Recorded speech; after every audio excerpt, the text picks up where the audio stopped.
Ladies and gentlemen from the Microsoft Theater here in downtown Los Angeles. Hey, yo, I see you, man. Brought to you by Shawn Porter Promotions. Hey, yo, Shawn Porter, hold tight. We coming out there. Live from Los Angeles. Hey, yo, put your headphones on, man. Time for the When it times up with the headphones, it usually works out well. But this time, struggle. Even professional athletes struggle sometimes. That's a fact. Looking good, boy. Look at his shape. Looking good, boy. Listen, I don't even, and I know this probably is not like business wise, it's not the best thing to do wearing this shirt. However, after church, we actually went to service today, which was cool. First time in service in a long while. No, I watched Remnant online and then we went to another church. Shout out to the walk. I heard about that church. Is that what we doing? That's what wifey want to do. So. Oh yeah, I'm hearing about that. I'm not on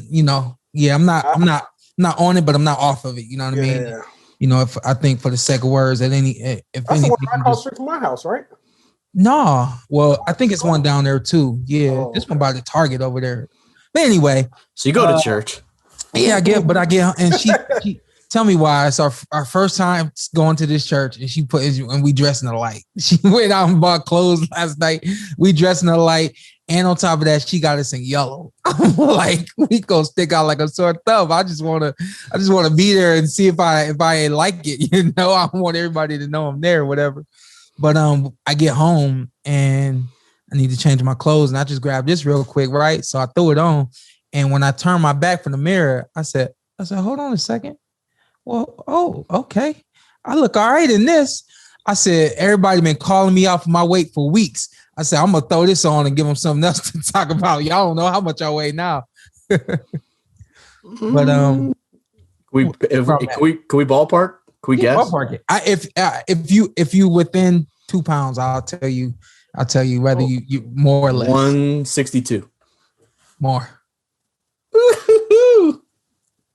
170. No. You only get one. You gonna say 170? No, Sean. I think that was Ant. 170. All right. Sean, you go, then I'll go. And Sean, don't say nothing. Sean Porter, don't say nothing. Okay, I was gonna say. I'll tell you go. 171. All right. Hold. Let me think. 168. More from both of y'all. So more than both. All right, cool. It's more than both of them. Hey, if anyone was wondering if Sean's gonna come back at 54, it's possible. Oh, man. Nah, I ain't know where I ain't never been. Yeah, that's fair. So, and you typically work your way down slowly. It's not like you're gonna keep this until right before a fight and try to get crazy. But hey, I want to shout this podcast. We're less than a year in, and Sean had an idea with this podcast. And I think me and Carson idea kind of worked better than yours. You came out with the suits and everything. We came out with the hats and the shirts. Look at you, player. I didn't digress. This is just the day. It's been a while. It's been like that for a while. And the best is there was like an evolution because he had the one time he had the tie on, and then he had the T-shirt with the Boys the Men jacket on. So it's been the men jacket. What? Yeah. Then you got the headband with the suit. With the headband, yeah. Yeah. Listen, if y'all ain't know, that's Carson named Merk. Anthony Brenagh got all the jokes. Oh man. Now wait a second. And the try it. Who is the other person on and where does he work? Who, me? No, the other guy. I was about to introduce him. I know. I just want to make the other gentleman being very quiet and patient and respectful, showing mad love with nothing but a smile. Shawn Zittel of FightHype. Hey, there he is. Did I get it right? Sound the DJ horns, Carson. Yeah, that's what I'm saying. Congrats, Sean. Yeah. Thanks for having me on. Absolutely. Everyone knows the real trio is you guys three, and I keep tagging along. So do your thing, man. Do your thing. I prefer you talking more than I prefer Ant or myself talking. Yeah, because me and Carson we just got quick shit. You got real knowledge. Like I know the person had the title the longest. And I'll say something and I'm like, damn, that was stupid compared to what I tell. Here's what it is. I'm an idiot. I need to start drinking coffee just so that when I watch fights with the volume off, I'm just We had some fights on yesterday. I don't like watching fights without the volume on. I know we talked about it before that sometimes the commentary can kind of get in your head a little bit, but I can't either. It's weird unless you got like a whole room of people and the conversation can carry it. But the even crazier part about that is even when that happens, I'll be wanting everybody to shut up. I'll be wanting to hear it. Hey, who's the worst? Sean, watch a fight with. Who's the worst? Oh, you? Nah, you the worst to watch the Browns with. You cool to watch a boxing. You invited me over. You shouldn't. I told you I didn't want to come. I know. I think Shawn Porter is one of the worst people to watch a boxing match with. Carson couldn't stand us at the Lomachenko Lopez. That experience was overall very unpleasant. Hey, would you believe that I when I'm like ringside at NBC and Fox, that's how I am? That's not ideal. I have to mute myself or they keep me real low so y'all don't hear it. They had a good. I thought Jamel Herring was really good on the commentary. Obviously, I thought you did your thing, but Agreed. I thought Jamel was really good, kind of making his debut. He also did he hit a gun line boss? Yeah, you heard that? I was like, I thought of you actually. I thought I heard it, and I was like, and I tweeted it, and he liked the tweet. So I was like, I thought of you. I was like, God, that was like, what the hell? That sounded like something Carson would do. Yeah, that was classic. And so, not to go back through all of the Ring City fights, but that fight was perfect vengeance. So he gets hit in the stones. How many low blows were in that fight? Right. I think 4 were officially ruled low blows. Yeah. So the last one he gets hit. He really felt it. He is going through it. He seemed like he was getting even a little bit emotional in the corner. Yeah, my man. How do you respond? He started to weep after getting hit in the stones. And you knocked the guy down. He got hit in the balls. Seconds later, flattened him, and then he hit him so bad. And I said it to SP, but the dude gets knocked down and he puts his gloves up after he hits the ground, like a late reaction. Blocked. I was like, nah, man, you needed that about 10 seconds ago. But Carson said that he get knocked down and then blocked after hitting the ground. Yeah, it was like a delayed reaction. It was weird, but and then action filled main event. Yeah, one-sided. Carson, let me ask you, because I know you always are like just you your own guy. Did you like the show the other night, Ring City? I thought it was good. I don't know if I caught the first fight, but I enjoyed it overall. Yeah, I get home and my wife hadn't watched, and so she just asked, hey, how'd it go? I said, we had a good night. And so after I said that, I started kind of going into the night and everything, and I just feel like I'm too invested. And so like, I need someone else's like opinion as to how the night went. NBC, all of us, like we're so engulfed in it. Like when we have a great night / flawless night and things like that, we're all high. And I'm like, let me ask somebody that could give me the real, you know what I mean? Yeah, no, I thought it was good. There's definitely a budding chemistry with the crew. Bob Papa and even BC, Jamel Herring and you and everyone getting involved. So I thought it was good. And so moving forward to Saturday's fights. Oh, real quick, Carson. Go ahead. I didn't actually get a chance to catch the fights, but one thing, when I have watched Ring City, I have enjoyed it. But just the thought about that is, Tuesday night fights when it was in USA, when we were kids in the 90s, Tuesday night fights on USA, Friday night fights on ESPN with Teddy and Joe. What those broadcasts had was, most of the times you knew you weren't going to get a big name, although you might get a guy who's going to be a big name. Yeah. But what those broadcasts had was you knew it was going to be good matchmaking and you knew it was going to be an excellent broadcast. So I'm really looking forward to seeing if, Ring City can develop into that kind of boxing program where, Good to hear you say that because everybody wants boxing to go back to the way it once was. And I think hearing you say that kind of affirms that we're at least moving that way, which is, it's good to hear. Seems like that's the idea behind Ring City. And it should be. I think it's definitely the idea is there and the execution has been right where it needs to be as well. And I assume we'll just continue to get better. But before we get to the boxing, we don't talk about UFC a lot. No. But let me just say, there's nothing nastier than somebody breaking their leg and then stepping down on that leg and not realizing that it's broken. Willis McGahee in 2000. So McGahee's in my top 5, but the worst injury ever is Kevin Ware. Kevin Ware's injury at Louisville is the grossest I've ever seen, and I ever will see. But hey, Paul George was nasty too. We can talk about Paul George and McGahee's was nasty. Theismann obviously is the one our parents always brought up, but Kevin Ware's, I mean, that was just horrific. But like yesterday, the UFC fighter Weidman, he breaks his leg. Sean Livingston's a good one too. But that dude breaks his leg and steps back and doesn't realize it's broken. I'm just like, you wanted to be like, your leg's broken, just fall, don't step back. But so yeah, that was gross. And then the guy with the and last night's had to be the worst because there's no padding, like there's no socks, there's nothing that can cover up what we saw. Like, so I'm not I'm not a big UFC guy, but I knew when that happened, I was like, oh, that happened to Anderson Silva back in the day. Right. And what I found out via the Twitter world was Anderson Silva broke his leg against that guy that broke his leg yesterday. Wow. So it was like a giveth and taketh away. So yeah, that was nasty though. But last night in the UFC, like we don't really watch the UFC. I think last night's buzz, I saw it from watching ESPN Plus, and I kept seeing it. And so I was like, all right. And it's not that I don't want to give it a shot or anything like that. Just something that I don't really go out of my way to really watch. Stipe, you know, and a few other UFC fighters. I try to support them, but I had a feeling last night. So I was like, all right, let's do it. And I got more than I bargained for, man, because I did not want to see that leg get broke. No. And then the knockout, Usman. Yeah. His knockout, that was scary. Like, I don't like to see that kind of stuff. I know it sounds weird coming from me, but that was too much for me. Last night was too much for me.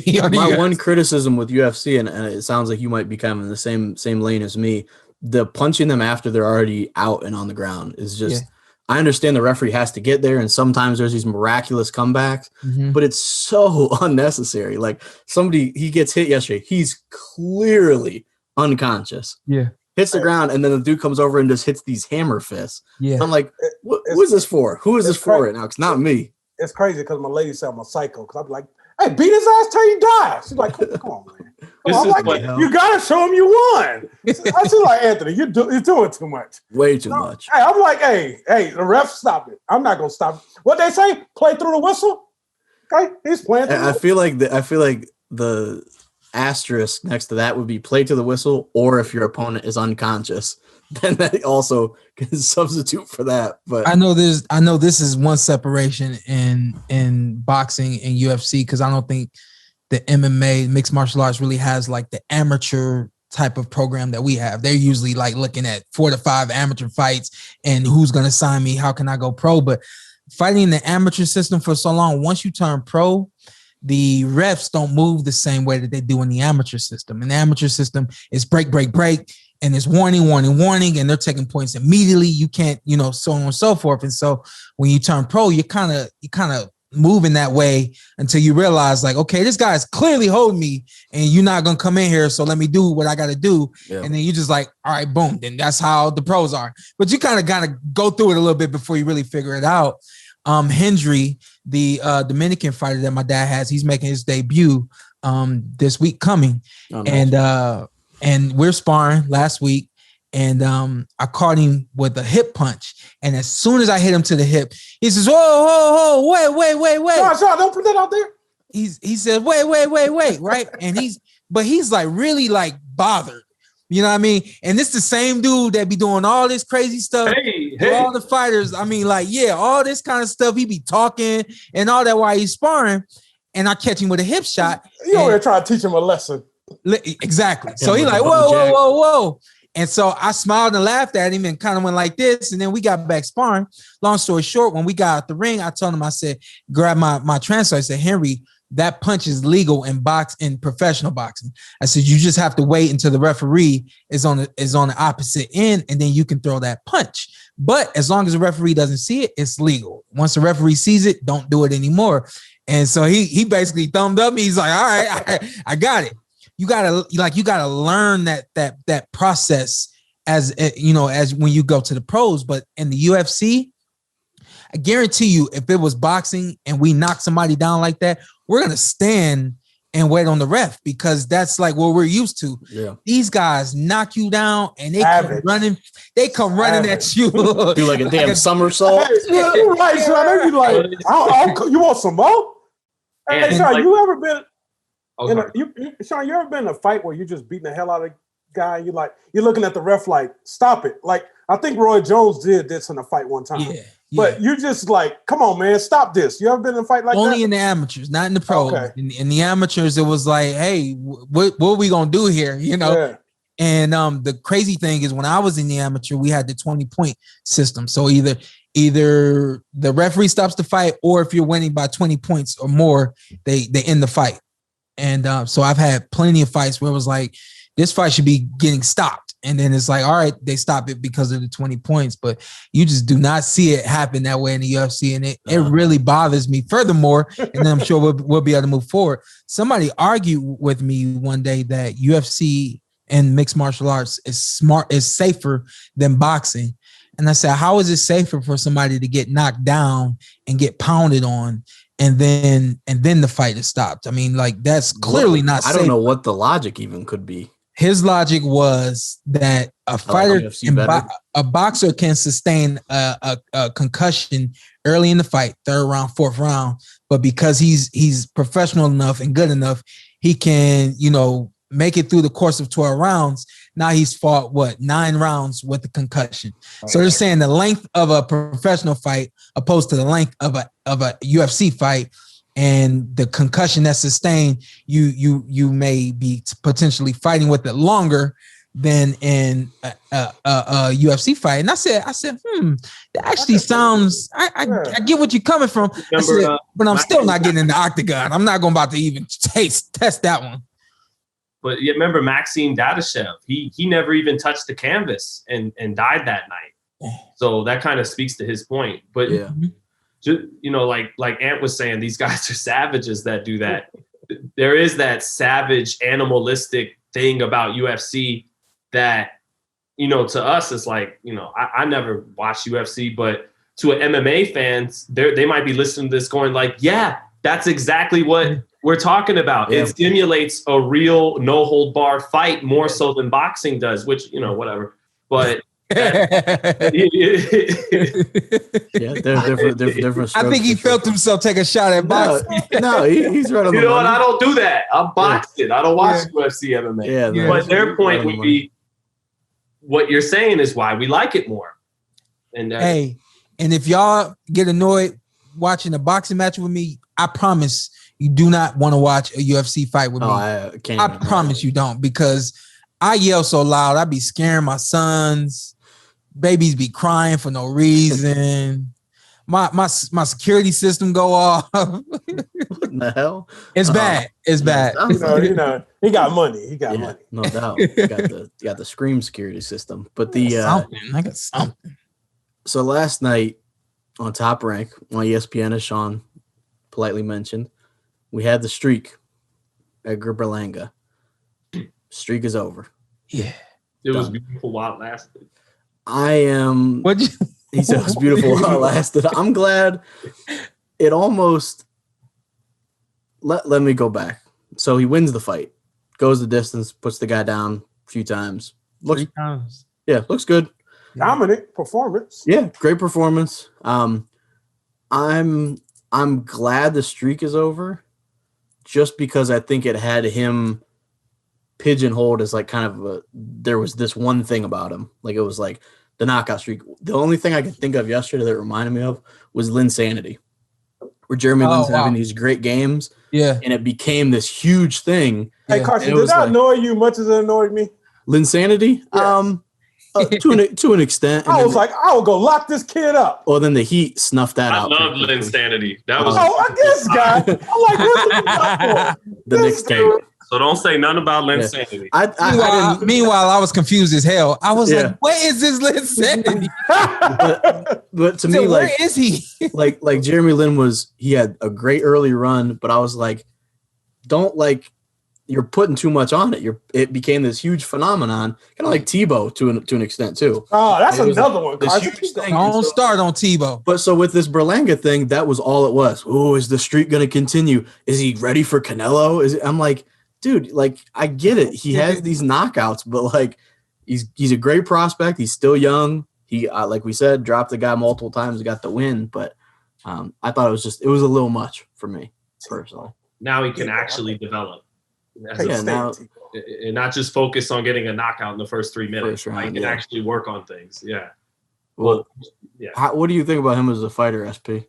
I liked what I saw last night, Yeah. and I think you brought to my attention the guy that he was fighting, so I box rocked the guy and looked him up a little bit, and I said, okay, this guy might be able to take him some rounds. I was actually prepared to bet you some push-ups that he wasn't. I think I might even sent that in the group. You did. Yeah. I wisely ignored it.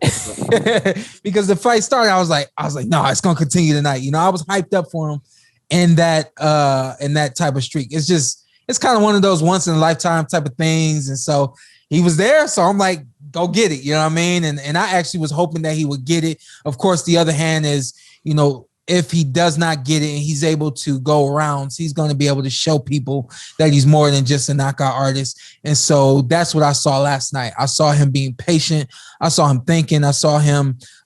He wasn't hesitant, which was good. And it looked like, he struggled a little bit in the 8th round. I think that, it's really hard to say what it was that he got hit with some big shots. He got hit with some shots in the last round. In the last round, especially if you're winning, like, move away and play, you won the fight or whatever. So I'm not really sure what got there, what took place there in the 8th round, but overall I was able to see some speed. I was able to see him calculating and thinking. And it seemed like the punch that he kept landing that got the most, the three knockdowns I think it was like wasn't an overhand right, but he kept catching the guy bending down. And that is, for me, when you're able to recognize where the guy is going and throw the punch with the right trajectory. I like that, So I did see, I saw everything that I expected to see from him last night. Yeah. And I definitely need to spend some more time, about 3 or 4 more fights in that range of fights. Yeah, right. Yeah, I agree. Some more. I agree. Yeah, and I think they mentioned it a couple of times in the broadcast when they weren't discussing extensively and solely the streak, which was a bit annoying, but that's what they had to do. But they were saying, like, his team, like Andre Ruiz, they wanted him to get more rounds. Like, just get in there, stay, showing people that you can do more. He had to do the push-ups afterwards, which makes me smile a little bit. But I think Rozier's a really good trainer. Yeah. I liked what he was saying in the corner a lot. I've known Dre since I fought Daniel Jacobs. I'm scarred, like for life. I'm scarred, we know this. Y'all don't understand. I was 14 and like I was on this side of the boxing world. You know what I mean? Like he just came into this stuff. You know what I mean? And he beat me. So, but at that point, I kind of became very aware of what New York was and who was in New York. Obviously, Daniel Jacobs, and then seeing who was around him, Andre Rozier. Seeing Dre work with other guys. He's worked with Booba Andre. He's worked with a lot of Cincinnati fighters, Nuke and all those guys, at different national tournaments, training camps and things like that. So that was, I actually did a interview with the New York Post prior to this fight about Berlanga. And the question that they kept coming back to was what happens if he goes past the first round, and more than that, what happens if he does get into the quote unquote later round 6, 7, 8? I said he's gonna do exactly what we expect him to do. He's gonna show up and he's gonna be able to box. I said at that point, what I'm gonna be looking for is to see where his focus is and see where his integrity is at that point, because every fighter should be at his level should be ready to go 8 rounds plus. And I think that we saw that he was ready for 8 rounds plus last night, but there was something else that got him a little caught up in the last round. But I told them that he's probably more than anything looking forward to this streak being over. I think there's a part of him that wants it to continue, but there's another part of him that wants it to end so that he can show the boxing world that he is a fighter. Right now, he's a knockout artist. And even though every fighter doesn't mind being known as a knockout artist, when you are known as just a knockout artist, not going more than one round, there's so many questions. And I said, if anything, he's just looking forward to going more than one round and people being able to give him credit for more than just knocking people out. And I think that's what's going to happen now. And now he can develop a little more naturally rather than be like this circus act where it's like, hey, the knockout streak, the first round knockout streak. Now he can continue to progress. We saw flaws in his game. He's still a young fighter. Yeah. But now he'll definitely be able to just develop as he kind of would on a normal course, which I think it kind of reminds me of with Deontay Wilder when he ran to Stavern. And he had to go to all the 12 rounds. Mm-hmm. It kind of showed you he could box a little bit. Yeah. Not a lot, but he showed you can box a little bit. Yeah. So I think it'll end up being good for him. If you good luck to anyone that has to fight Navarrete, because that dude is. Hey, shout out to the guy last night. Diaz had heart, man. Great. He came to fight. He fought great. Came to fight. We talk about awkward and he was long. He's the one knockdown he had. He throws a feint, but he literally did like a leaping feint with his right hand. Yeah, and then dug uppercut with his left hand and dropped him. Yeah, and I'm just like, I don't know how.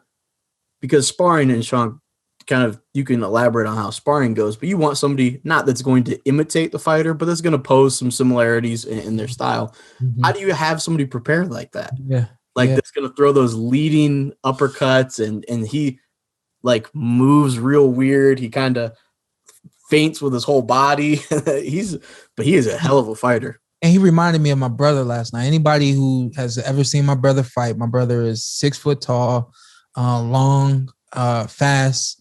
Growing up, his fighter was Roy Jones, and so he always, he had that kind of speed and that kind of quickness. Kenny would, especially in sparring, but even in fights, he could start throwing one punch and then change it into another punch. And so I really thought my brother was special because he could do that.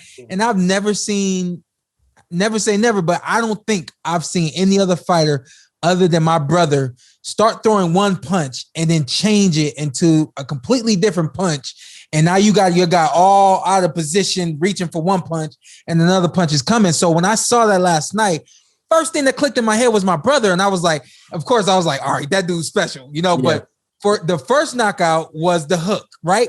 Then he comes back and was almost like he was feigning with the leaping left hook, and it was an uppercut instead. That was sexy. And then the next time I think he wanted to throw the right hand, and even if he didn't, he feinted it and then came with the left. And I was like, whoa, this dude is different. You know what I mean?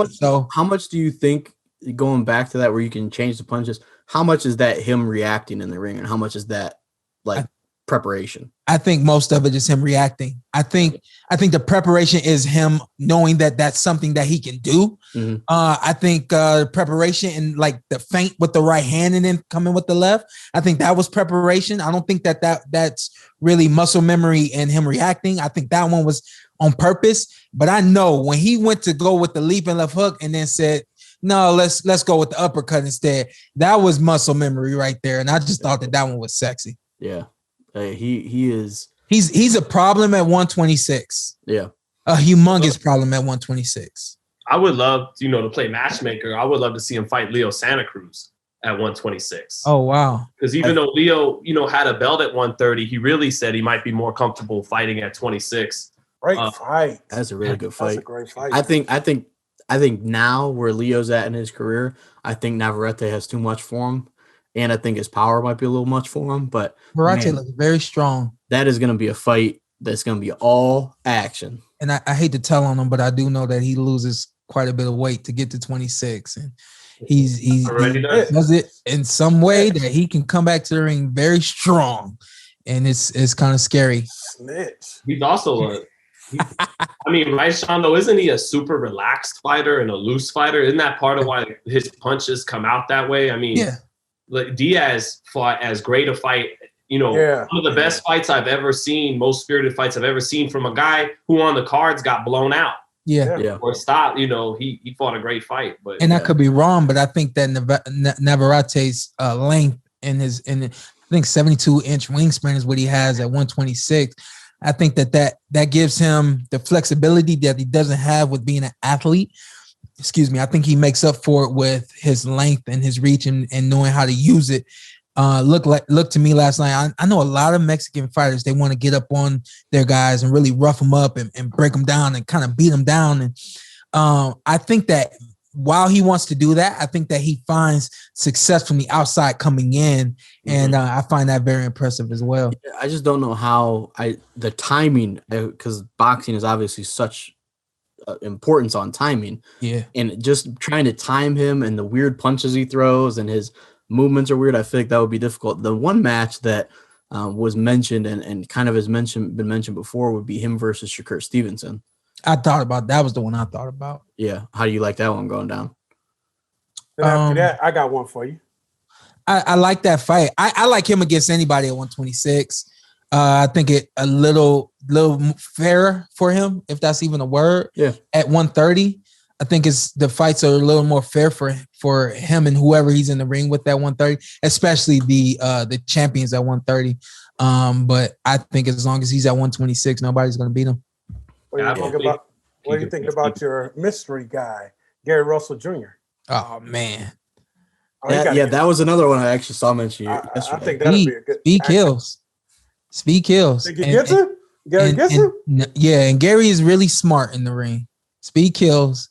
Gary's smart. He's methodical, and I think that it's gotten in the way of his career. I think that it's gotten him where he's at right now, which I think is, I think that's kind of I'm contradicting myself, but I think that even though he has not, I guess for the sake of words, had the career that we would want him to have, I think that his methodical approach to the game and what I'm going to do and how I'm going to do it has gotten him where he's at. He's still a champion. But I think that will work to his advantage in the fight with Navarrete. Somebody, you got to be able to think, you got to be very aware and recognize what's coming. And then you got to have some speed to offset his length as well, which is clear that Gary has. And I think that Gary's got more power than most people know too. And I think that that's a very good fight at 126. I think that's a really exciting fight at 126. Yo, for sure. It's funny to think about if somebody was just getting into boxing like in the last 2-3 years. They're gonna think Gary Russell's like a mythical figure, like he doesn't actually exist. Because you'll hear Gary Russell mentioned, people are gonna be like, "Man, is he Bigfoot?" Like, yeah, right. You never see him. It's just like Gary Russell, and they're like, the mythical Gary Russell. I just feel like if I bring him on here, he's gonna cuss me out. So. Probably, which would be nice for talking. Yeah, no, that'd be a good time. But I think that's a really good fight. I don't think Navarrete is going to have a fight that you're like, this is boring, just based on his style and his activity. And then you throw him in there with a guy like Shakur Stevenson, who's really good defensively, obviously a really technically sound boxer. Yeah. And what is he, 5'10"? Navarrete? Actually only like 5'7", 5'8". He looks taller than that. He really looks taller than that. Yeah. Yeah.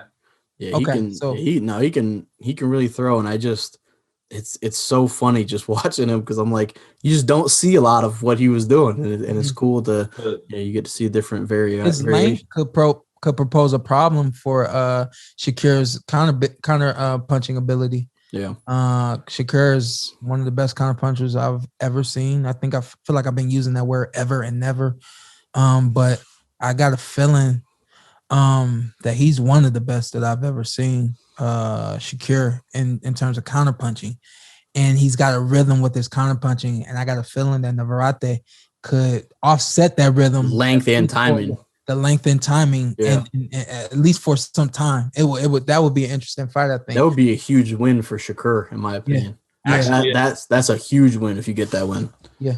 Actually, at Burchell Valdez, back in February, I talked to Shakur there, and he said he brought that up. He's like, Navarrete, man, that dude's no joke. That's a tough fight. He seemed to even think at the time that would be a tougher fight than maybe even Burchell or Valdez. I believe it. Yeah, I believe it. We all, if a fighter is competitive and understand and comfortable with who they are, we'll talk. We'll say, hey, that's a good fighter and that's a good fight for me. Meanwhile, we know what styles work against us, what styles benefit us. What a guy does that could propose problems for us and things like that. So, he's a competitor, and he wants this dude wants a Hall of Fame career. Yeah. And I think he's wanted that from day one. And I think with that being said, I think a lot like when I fought Keith Thurman, I was like, yo, whenever the fight happens, it's going to happen. I don't care. Whenever it happens, it happens. And when it did, it did. You know, I got a feeling that, you know, Shakur is like that about a lot of different fighters. I think that, you know, he's like, hey, you know, I know what I want, but whenever it's time for that right there, it's going to be that time.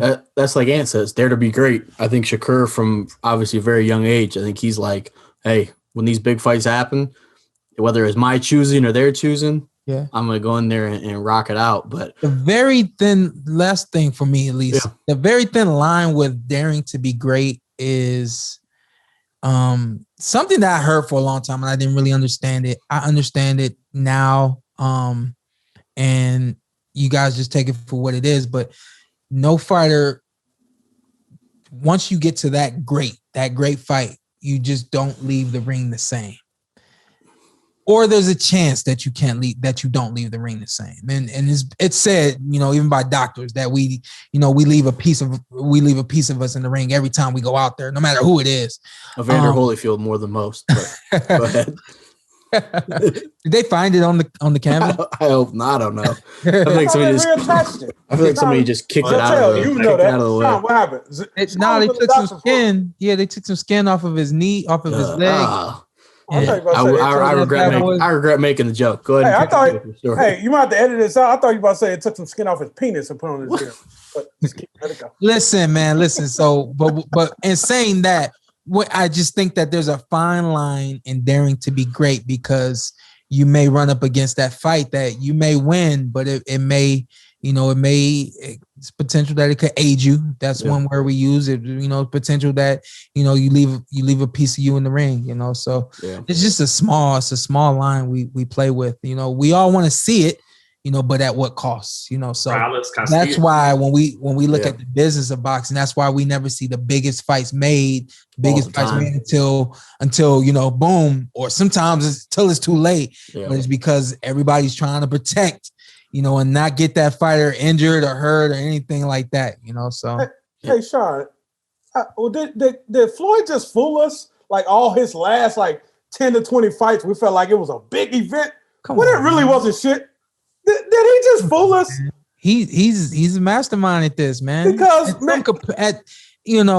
the sake of words, there's yes and no. I'll let Shawn. I'll defer to Shawn's. I tell. What Floyd did great, Maidana, is he did his. You wanted him to fight Manny Pacquiao, right? Yeah. But he made sure he always fought someone who was so credible that you'd be mad, but not mad enough to not order the fight. Okay. It's like I want to see Pacquiao. He's fighting Robert Guerrero. Man, I don't really want to see that fight. But then you got to give him the credit of, well, if Robert Guerrero was fighting any other welterweight, it'd be a big fight. It'd be a big win if they can get past them. So Floyd did a really good job for that 10 years. 7 helped. He also made sure in press conferences and interviews, he made sure to give his opponent even more credit than sometimes they may have merited. Where he was like, this guy, a hell of a fighter, hell of a competitor. He's tough. Yeah. He always a lot of other fighters will try to really downgrade their opponent, and Floyd always talked his opponents up for the most part. Obviously, talk some trash. Top world champion. Yeah. No, that's it. So you mentioned. Let's make it clear. Hold on. Let's make it clear that he's a Hall of Fame fighter. He's one of the greatest top 5 fighters of all time at the worst. I know, but like he just said, like his last few fights of his career, did he fool us? And we still got to give him credit for doing what he said he was going to do every time. I'm not putting him in the Hall of Fame based on beating Andre Berto at this time, but right. Yeah, no, his resume is elite. He's got great fighters up and down that. Yeah. But just the one, if you want to nitpick, and it is nitpicking because he is one of the greatest fighters of all time. The one thing he maybe lacks is that one, like when Sugar Ray Leonard beat Tommy Hearns probably would have beat every other fighter in the world at that point. And it's like, what's that one win where the guy was undefeated? People would say Chico Corrales, and that's legit too. Obviously, that's a great win. But Right. We got one. Ali was the underdog against 40-0 George Foreman, 35 knockouts, undisputed heavyweight champ. Tommy Hearns was undefeated. Roberto Duran had one loss, 72. It's there, the Pacquiao fight, great win, happened a little late. Canelo fight, great win, happened a little early. So that's the one thing, and it's really nitpicking because if you look at the resume, it's as good as anyone that ever fought. But ever. Sean, would you say the same thing with De La Hoya? Happened a little late? Yeah, it did happen a little late. That's not an opinion. That's an objective fact. It didn't happen too late for Floyd. Floyd, he was going up. Yeah, he can't help it. But any man with eyes or woman that could watch Oscar De La Hoya against Felix Trinidad, Oscar De La Hoya against Fernando Vargas. I mean, then Oscar De La Hoya against Floyd Mayweather. Just look at the legs and the hand speed and the hairline. Yeah. So the hairline gives it. Yeah, hairline. Men lie, women lie. Hairlines don't lie. Right.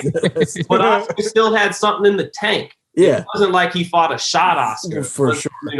But either De La Hoya, who was banging all the Hollywood starlets in 1999. No, not quite. Hey, did you snitch? Did you just snitch? Allegedly. Everyone He knew that. was married. He was married, bro. Did you Hold just on. Yeah, Allegedly. Sean. Tell him. Hold Sean. on. He was married. So Hold on. moving on from there, before we get to next week's fights, one thing to touch on, you mentioned kind of the mentality of a fighter, kind of that side. On a serious note, Ryan Garcia pulls out of the Javier Fortuna fight. Yeah. What I would say from the beginning, just to kind of open that conversation, for all the stars in any sport or any occupation that we see pass away because of something like that, depression, suicide, drug overdose, whatever it is, there's always people afterwards that are like, man, I wish we would have known. I wish they would have gotten help. Oh, man, you had to see that. This is what is good. This is Ryan Garcia taking some inventory of his life. We don't know the details, but he is doing what after the horrific thing happens, where you go back and say, oh, I wish we would have had this happen. He's doing that ahead of time. So for anyone that makes jokes about it, slap yourself. We don't know the details, but I'm hoping he gets everything in order that he needs to. Young kid too. As boxer fans, we're selfish. Sure. We want the fight. We don't. But as a man, as a human, friend of somebody, hey man, get your mental right. That comes first before anything. Yeah. You gotta make sure, you're together if you're gonna get yourself in the ring. So young guy. First.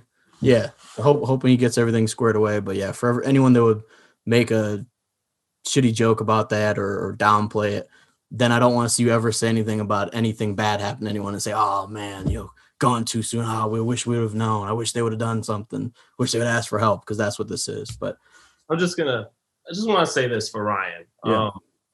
I know he's a father of two, and he's got I can't imagine at 22 years old having two kids and the situation he's in. I'm just going to say that what the people around him have to understand is they have to get on the best page for what's best for Ryan.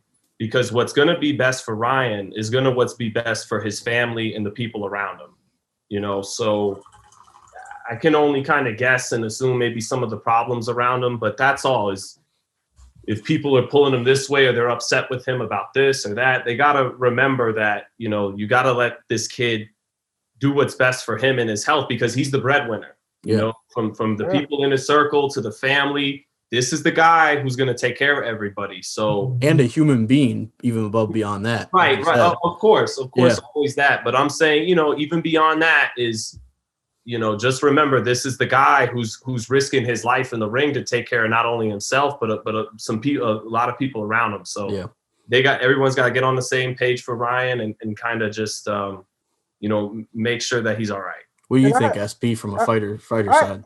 Before Sean goes, I had somebody reach out to me about it and was just talking about how much money he got and what. Money doesn't solve everything. I promise you. I'm doing okay in life. It's just money is not everything. No.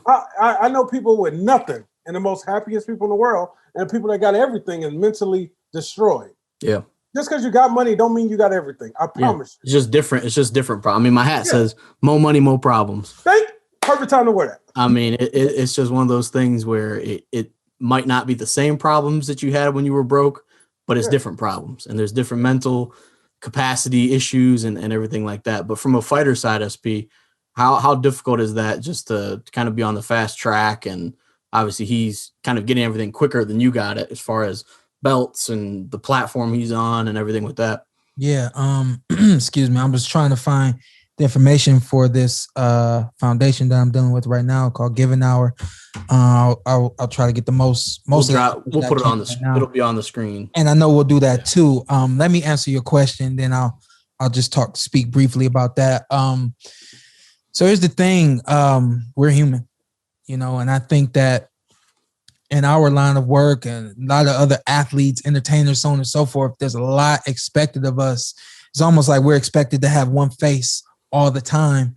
And what people don't realize is that we have to have a different face, not only a different face, but a different personality all day. And I'll use myself as an example. Right now, I'm in my podcast room. If my son comes in here, I'm still with y'all. I'm working. It's a different type of energy.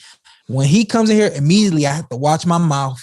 I got to watch what I say. I have to change my energy to cater to him. And then when he leaves the room, boom, I got to go right back to being who I am. Yeah. I mean, it plays with you. I wake up in the morning and I'm with my sons until I got to go for the first workout. Once I go to that workout, I got to be a fighter. I got to be mean.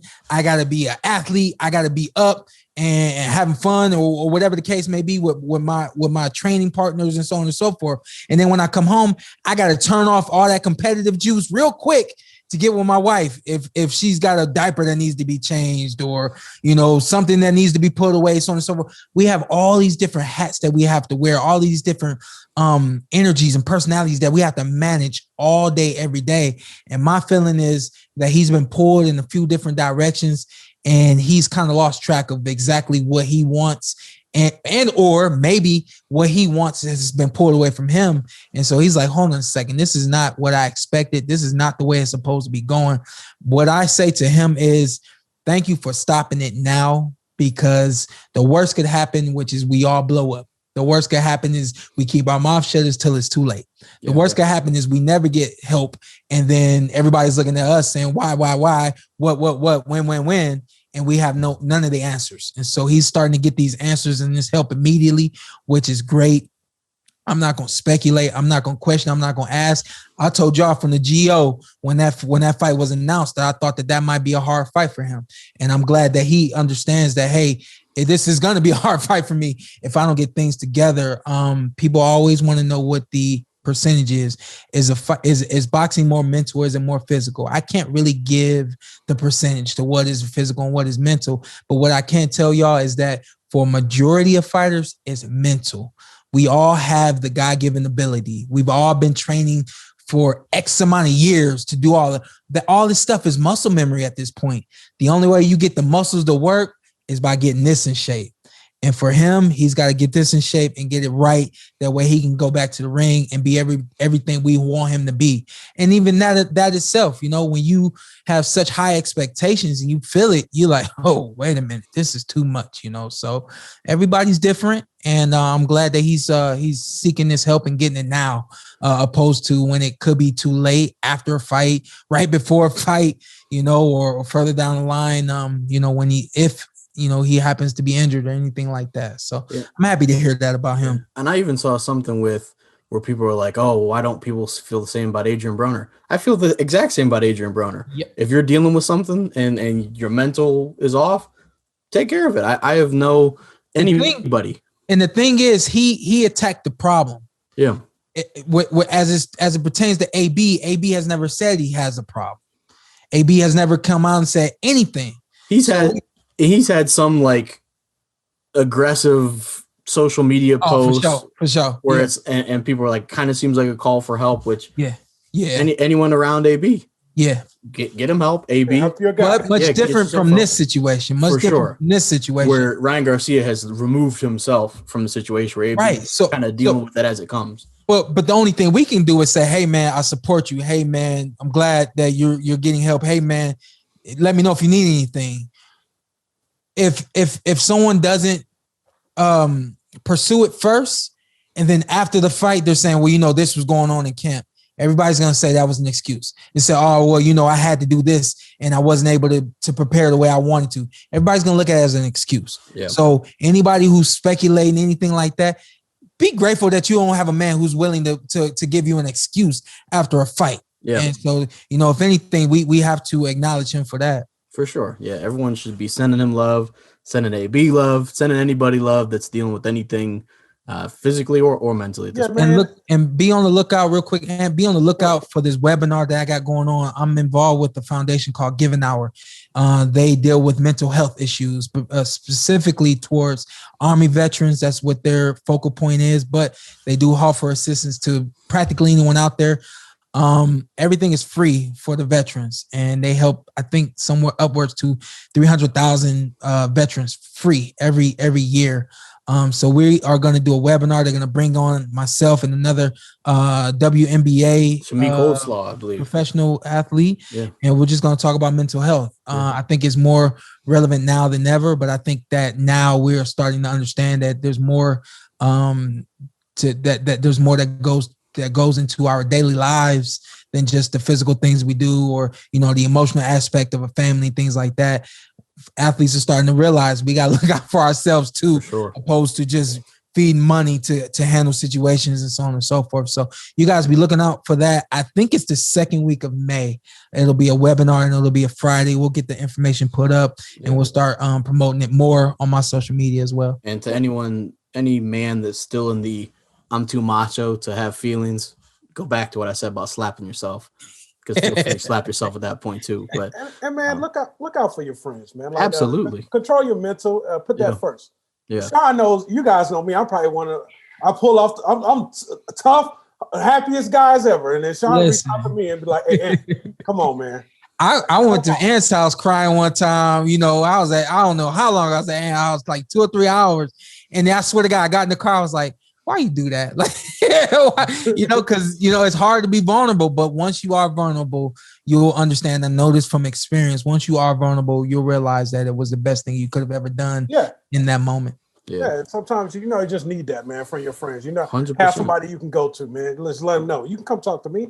That's not a problem. I ain't going to Carson because he's gonna tell me to slap myself. So. Yeah, I'm not saying slap yourself if you're dealing with anything emotionally. I'm saying for a macho guy that questions people that are dealing with something emotionally, at that point, slap yourself. But no, people deal with stuff all the time, so make sure to take care of yourself and get everything squared away. But Shawn, that's sad that LeBron left Cleveland. Like, was he just? He was devastated. Hey, son, you are an asshole. Hey, listen. Hey, when he left, I didn't care. I didn't understand. People was crying, burn up stuff. Y'all got your ring, so it's like. I was like, why? What's the big deal? And then it took me some time to like learning the game and seeing the game and realize, it was a big deal when he left, and when he came back, everybody was hyped. And so moving from that, moving to a nice little weekend of fights coming up. I'll go ahead and repeat my stance that I do not think it should be pay-per-view. Hey, don't say that, Chris on your ass. I said it directly to the man. I was virtually, but no, you can't boo me. But the so the undercard on this Fox fight next week is my guy Ruslan Lara. Former Shawn Porter opponents on the card as well. Adrian Granados fights on there. Okay. Going to so that's on the Fox free version. So I'll be, of course, tuned into Ruslan Lara. Hey, come over to the house. I'm Anthony. The Anthony household will have it. Yeah, I will actually. We'll talk, but I'll be there. But I'll be there. But so moving in, the undercard on the pay-per-view it's intriguing enough. It's not anything that I'm like, oh man, I can't wait to see that fight. Co-main is the least intriguing to me. The co-main it's an odd matchup. So that one, for anyone who doesn't know, is Omar Figueroa Jr. and Abel Ramos. Oh. So Abel Ramos, the interesting link, he has a split decision loss versus Yordenis Ugas last year. Right. Who also beat Omar Figueroa. Right. But like Abel Ramos, for anyone who's doubting him, we just saw Bryant Perella give Tony Harrison a hell of a fight in a draw. He got knocked out by Abel Ramos. So he can rock, but yeah, Right. that one's just kind of it's a welterweight fight, so those are usually a nice combination of speed and power, so it'll be cool. Mhm. But Mhm. the one that's maybe the most intriguing, other than obviously the main event, we get to see the Tower? What's Sebastian Fundora's nickname? He's got a good nickname. 7. He's 6'7"? I think either 6'5" or 6'7". I think Is it the Tower of Power? He's got some cool nickname, but Inferno. yeah, Tower and Inferno, solid nickname. But so he fights Jorge Cota, 6'6". who had a good fight with Charlo in the past. No. I think he didn't. Shawn said no. It's not going to be a good fight. He's washing him. Yeah. Okay, fair enough. I just think Cota is somebody who's durable and is going to come to fight. Am I wrong? But Cota got knocked out in 3 rounds by Charlo? Or was it 2 rounds? Who am I thinking of? Hey, Carson. Am I making something up? Yeah, you're thinking of somebody else. And I know who you're thinking of. I just can't think of his name. Hey, So I think Carson, it's as soon as he Korobov. gets in the ring, he's getting washed. I guess. I think he'll be there to rock with Fundora at least to make it interesting. But and then- Awkward and he's different, you know, and he'll be there for Fondora. yeah, What do you do with Fondora? I Body cannot shot. see him being a world champ. I'm body gonna rock. be honest. He went from kind of sideshow to okay, this kid can fight, So Yeah. he's developed into a real prospect. Yeah, and it's kind of like what you said, Ant. It's almost like we just don't know how to react to him because he's so tall and it's so unorthodox, unexpected. So yeah, I think He likes to fight on the inside too a lot. and why do tall fighters always do that? Anytime there's like these tall fighters and you're like, oh man, all he has to do is stick the jab out there, and and they're like, nah, I'm going to the inside and rocking the uppercuts and rocking the body, but. They can get leverage on the uppercut. Uppercut, yeah. These guys, it's harder to impose your height than it looks. I've seen some of the tall guys in Shawn's camp. It's jab them, keep your range, and then step to the side, and eventually these dudes just keep cutting the distance anyway. So maybe some of these tall guys are just like, man, forget it. I'm just gonna start fight. I'm just gonna learn how to fight on the inside. But Zittel, what's his ultimate? Like, What's his ceiling? Yeah, get knocked out by Charlo? Like, I don't know. no shame in getting knocked out by Charlo. Yeah, true. Shawn, what you saying? I'll be. You gotta let him ride this wave, man. Don't. All right, don't kill him. Don't kill him. Yeah, no, don't hypothetically get him there. Don't hypothetically get him there. I think it's a fair question though. What is his ceiling? Is he going to be a champ at 54? Why we got to talk about his ceiling? Just because that's what we do. That's what we do. That's boxing. Yeah, what he does when he gets there. But I think he can beat some. I think he's on his way to being able to beat some top 10 guys and get himself to a title fight. Maybe when Charlo vacates. But actually, I really like Jesus Ramos on the undercard Against Javier Molina. Yeah, Jesus is a dog. Yeah, he's good, man. He looks like he could be a player at welterweight, which says a lot when we all know the talent that's at welterweight. I think Abel is his uncle. Is his uncle. Yeah. Yeah. What's interesting, there's not any, typically on undercards of big fights or pay-per-view fights, there's championship fights, and by my count, there's none. Yeah. On the entire card, which is kind of interesting. Sorry. Well, no. Go to his house. Yeah, usually I will, but usually there's something that it's like, but you crushing this, man. You help Fox, don't crush him. Let's be fair. Chris Arreola crushed Fox last week more than I did today. But he said, F you, don't buy the fight, stream it illegally, allegedly. He did say that. He said allegedly. Yeah. So, main event. How's it go down? I'll go first. Go ahead. I think it's interesting. First of all, we are going to get a great fight for as long as it lasts. Stylistically, it's going to be good. Yeah. It's interesting because I think I mentioned this to Chris last week, but I think Andy Ruiz was like the evolution of Chris Arreola. Mm-hmm. There's this big guy from Southern California. He comes forward, punches with both hands nonstop, and Andy's a little more technical than that. But then you see Andy Ruiz almost a decade later go from the first world title challenger to the first Mexican world champion at heavyweight. Right. So I just think he's a better version of Chris Arreola in every way. They're not the exact same fighters. They throw punches a little differently and whatnot. But, let's not overthink it too much. Ruiz is younger. He's more explosive. He's faster. His punches are sharper. He punches harder. Ruiz by a knockout or a stoppage at some point. But Chris, like he showed in his last fight, he's going to come and come and come, no stop. There is zero bitch in Chris Arreola, zero. So it's going to be a good fight. Not a hard fight to pick whatsoever. Ruiz. Yeah, I agree. I just think we saw what can give Ruiz trouble, which is an elite Anthony Joshua who fought on the outside, threw the 1-2 out there. Obviously, Chris Arreola, not going to do that. He's going to walk forward. He's going to throw shots. It will be action. There's going to be some big shots landed, but I think Zittel is right on the money. I think it's a stoppage at some point by Ruiz. Yeah, I think with the first 5 rounds, we're going to be entertained as hell. Yeah. It's going to be nice to see two people that look similar to me and Anthony ring together. Yeah, exactly. Ruiz is going to be... It's all about representation. Yeah. Ruiz is going to be throwing fast punches all day. And it's like fighting your daddy. Your daddy, Chris Arreola, don't be bringing haymakers.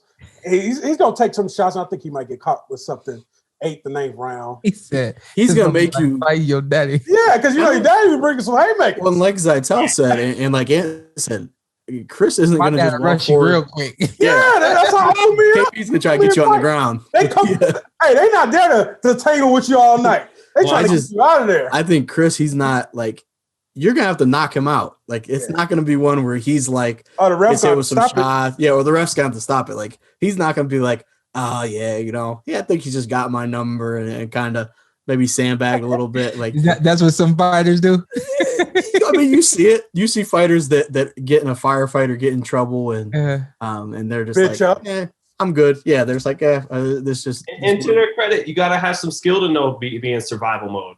Yeah. And they better than me and Carson because I ain't getting in the ring. I ain't getting in the ring. Never. I won't even take a shot from Malik Scott. I ain't getting in the ring with nobody. Excellent. But shout out to Malik Scott, huh? And you're gonna be working the fight, SB, yeah? Yeah. Oh, they got money. Yeah, man. Money. You're gonna be Are you gonna be working the money? You're gonna be working the desk? I'm working the Kate Abdo. Desk, and Kate will not be there. I just text her, hey, are you you're not coming, are you? And she said, no, I won't be there. This will be my first one missing. And I just text back, what the hell? So I don't. My really thought know. after hearing that just now. Yeah, So. I'm like, I don't know who's gonna be in her place and all that kind of stuff. We'll figure it all out. You. Well, me, I'll figure it all out in the next couple of days. I'm sure that Fox has got to go hold of everything, but I will be ringside for the main event. I don't know how soon I will be ringside, but I do know I'll work the main. Joe Goosen works with Chris Arreola. I'm more than likely will be for the co-main. So I'll be all over the place, like as I have been in the past, and ready to enjoy it and have. I'm a little mad. No, we got no Kate Abdo, one of the most talented people in sports broadcasting and in life, because she can her. If you haven't seen her translate live, which I obviously watch a lot of soccer as the fan, I know, but on the Champions League show on Paramount Plus, she just sits there and she's like translating interviews live from German and Spanish and French, and I'm just like, this is just unbelievable. Listen, I've worked with Joe Tessitore. She's on that level. I've worked with Brian Kenny. She's on that level. I've worked with a lot of different people in boxing and football, NFL, and she's on that level. And y'all know me. I'm paying attention to everybody and everything, because my thing is, and this is a prime example. I say I don't know who's going to be in her place, and I've thought a few times, like, are they going to give me more responsibility than they've given me in the past, and things like that. Then the next question is, am I ready? Am I going to do it like Kate, so on and so forth? No. She is a boss. The answer is no. She's a boss, and y'all know me, man. My competitive juices is always going. I watch her doing her thing, and I just kind of am like, not yet, Shawn. Don't try. You talk about somebody good to learn from, though. That's the best. Yeah. Joe Tessitore, because I immediately, like, when we did the Fox and ESPN thing, I sat next to him, like, all right, give me something, Joe. He don't write nothing down. All he asks is a few questions. I mean, he a boss too. And so I was like, I said, dang, you just not gonna write nothing down. So I can look on your list. Then we get to work and the producer's in the air. I don't know what the producer is telling him. So all I hear is, okay, got it. got it. I'm like, damn it, Joe, give me something. You know? Maybe they were just doing Swiss Beats ad libs because he was like Cassidy freestyler. Talk to him, Joe. Now I'm giving up my giving it up, but Kate writes her stuff down, and when she's writing it down, I'm peeking over, I'm looking, and then what she does when she does it and all that. So I love working with Kate, and I love what I do. So I'm looking forward to getting out there. And we definitely need Kate on the show at some point as well. Yeah, you're right. That just seems like a no-brainer. But so you didn't weigh in before we get out of here. How you think the fight goes? Main event. Yeah. It's gonna be a great fight because we know you won't. Yeah, you know what? I think it's gonna be a great fight. We all know it's gonna be a great fight. We all know it's gonna be action packed. I kind of feel like we're at that stage, a lot like Shawn said, where it's kind of like the evolution of boxing, where the kind of, I guess for the sake of words, the once was gets pushed out by the now, and I got a feeling that that's gonna happen, but I will definitely be on the inside rooting for Chris and also rooting for Andy as well, man. Both those guys are great guys, even though Andy ignored all of my text messages and phone calls to come on this podcast. So the three Don't put him out like that. Yeah. So the three people that will make predictions for this: Shawn Zittel, what round does it get stopped in? Or does it go the distance? No, I'm gonna say middle portion of the fight. Well, that's not a number, so I'm gonna need a number. I'm gonna say 6.